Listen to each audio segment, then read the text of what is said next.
Tenho a impressão de que sempre que as pessoas veem uma pedra grande, logo já querem transformar em algo especial. Podemos citar como exemplo a pirâmide do Egito, que ainda continua impressionando as pessoas por causa de sua grandiosidade. Tanto é que certas pessoas acreditam que a pirâmide seja obra de alienígenas. Olá, pessoal! O assunto de hoje não é a pirâmide, mas outras pedras que representam um enigma para os cientistas. Somos do canal Pipa. Vamos começar!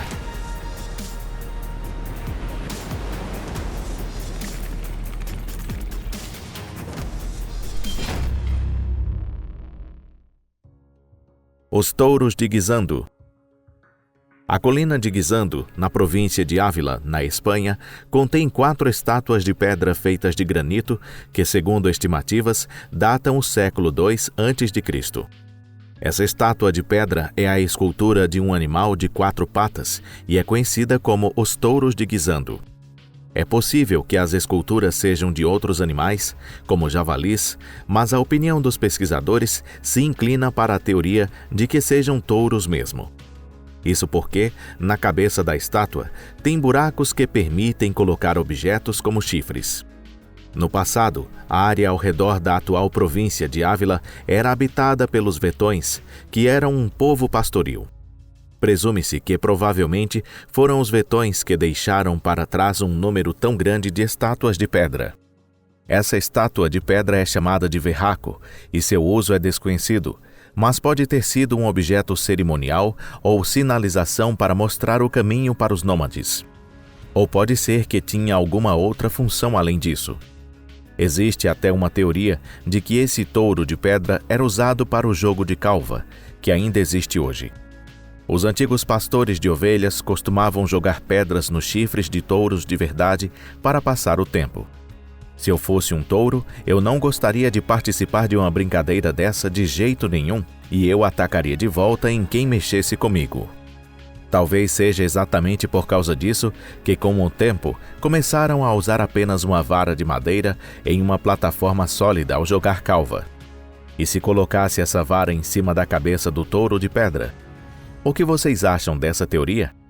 Acredita-se que o touro de Guisando seja anterior à época romana, mas a estátua tem uma inscrição romana. Aparentemente, os romanos gostaram tanto dessa estátua de pedra que usaram esse touro de pedra para rituais de sepultamento ou algo assim. Ou seja, essa escultura foi usada 2 vezes, mas em ambos os casos seu uso é desconhecido. Egra.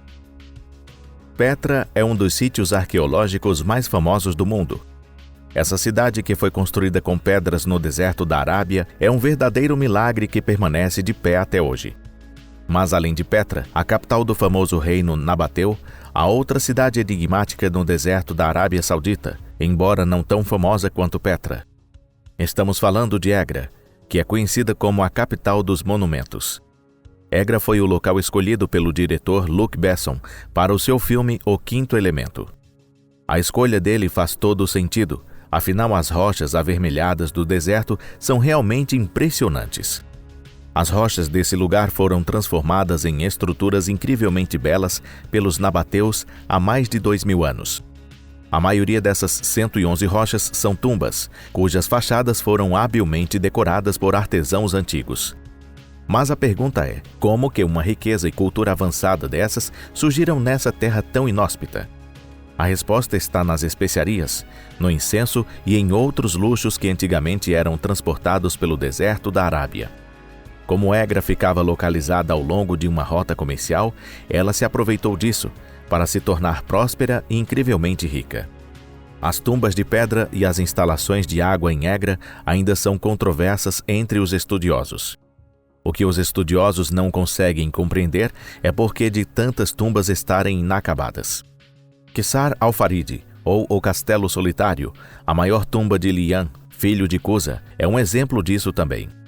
Talvez a chegada dos romanos tenha acabado com a prosperidade de Egra e mudado as rotas comerciais, ou talvez possa ter acontecido algum desastre natural que tenha forçado as pessoas a deixar a área. De qualquer forma, a história da cidade, desde o declínio do Império Romano até o surgimento do islamismo, permanece um mistério. De acordo com o Alcorão, Alá puniu os habitantes de Egra com trovões e terremotos, e depois disso a terra ficou desabitada. E vocês acreditam nessa lenda? Cova da Menga. Perto da cidade espanhola de Antequera está localizado a Cova de Menga. Essa é a maior estrutura megalítica da Europa e estima-se que ela tenha sido construída nos anos 4000 a.C. Isso significa que ela é mais antiga que a famosa Stonehenge. O sepulcro é uma passagem feita de 32 rochas gigantes, sendo que a mais pesada pesa 180 toneladas. Considerando que os povos antigos trouxeram essas pedras da pedreira a 1 quilômetro da encosta, o número de pedras é elevado. Os pesquisadores encontraram rampas que os povos antigos usavam para baixar e mover habilmente essas pedras frágeis. Era realmente um trabalho hercúleo, algo incomum para a época. Depois das estruturas megalíticas serem concluídas, foram construídas tumbas sobre elas, que permaneceram intocadas até o século XIX. Quando a tumba foi aberta, descobriu-se que estavam enterradas ali cerca de centenas de pessoas. Será que a cova era usada como uma espécie de sepultura? Será que se trata de uma história tão simples assim? Obviamente não. Em 2005, um poço com uma profundidade de cerca de 20 metros foi descoberto aqui. E ainda há água nos poços. Será que as estruturas megalíticas foram construídas aqui nos tempos antigos para proteger as preciosas fontes de água do mau tempo e do sol escaldante da Espanha? Os pesquisadores só podem especular sobre isso. Existe um outro mistério por trás da Cova de Menga. Quando você sai dessa cova no solstício de verão, é possível ver o sol nascendo sobre a montanha mais alta. Não é nenhuma novidade para nós que os povos antigos tinham conhecimentos aprofundados sobre astronomia. Tem mais coisas para ficarmos impressionados. Se trata de fato do eixo central da Cova de Menga estar orientado para outra atração turística, o abrigo de Mata Cabra. As paredes do sítio arqueológico estão cobertas de pinturas feitas pelos povos antigos. Está claro que existe alguma relação entre esses dois locais, mas qual seria a conexão por trás delas? Igreja de Lalibela. As 11 igrejas da cidade etíope da Lalibela são um dos mistérios da arquitetura antiga. Segundo o que diz a lenda, o rei Gebra Mascal Lalibela, o fundador de Lalibela, ficou encantado ao visitar Jerusalém quando era mais novo e quis construir algo parecido em Etiópia também. E presumivelmente a construção de uma nova capital começou no século XII, onde também foi construída uma igreja monolítica feita de rocha. Não se sabe exatamente como essas igrejas foram construídas. Alguns acreditam que primeiro foi escavado um poço, deixando uma rocha no meio, que depois foi transformado em uma catedral. Outros acreditam que todo o edifício foi escavado camada por camada, movendo-se de cima para baixo. Enquanto os pesquisadores debatem a tecnologia e a época da construção, também não está claro para as pessoas em geral quem construiu essas estruturas religiosas em primeiro lugar. Há uma teoria bastante improvável de que a igreja foi construída pelos Cavaleiros Templários, que na época tinham influência não apenas na Europa, mas também na Síria e na Palestina. A teoria mais realista é que essas catedrais foram escavadas na rocha por pessoas comuns, possivelmente contratando os coptas. No entanto, os fiéis que se reúnem aqui em grande número para ver esse milagre arquitetônico estão convencidos de que a construção da igreja foi obra direta do rei, com a ajuda dos anjos. A ideia de que um edifício tão belo tenha sido escavado por pessoas comuns, com ferramentas comuns, parece completamente implausível para os fiéis. Pedreira Yangshan. A pedreira Yangshan é uma pedreira onde os chineses extraíram calcário nos tempos antigos para construírem Nanquim. No entanto, o imperador Zhundi, imperador Yongli, que governou o país durante a dinastia Ming de Yongli, que significa felicidade perpétua, elaborou um plano grandioso em 1405. O imperador Yongli foi responsável por uma série de grandes projetos, como, por exemplo, a reconstrução do grande canal Xinjiang e a construção da cidade proibida em Pequim.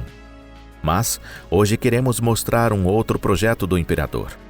O imperador Yongli ordenou que um enorme monumento de pedra fosse esculpido na rocha e colocado no Ming Shaolin, mausoléu de Ming. O mausoléu de Ming é um mausoléu construído para o fundador da dinastia Ming, o pai do imperador. Seguindo as tradições da época, o monumento deveria ser montado com 3 pedras.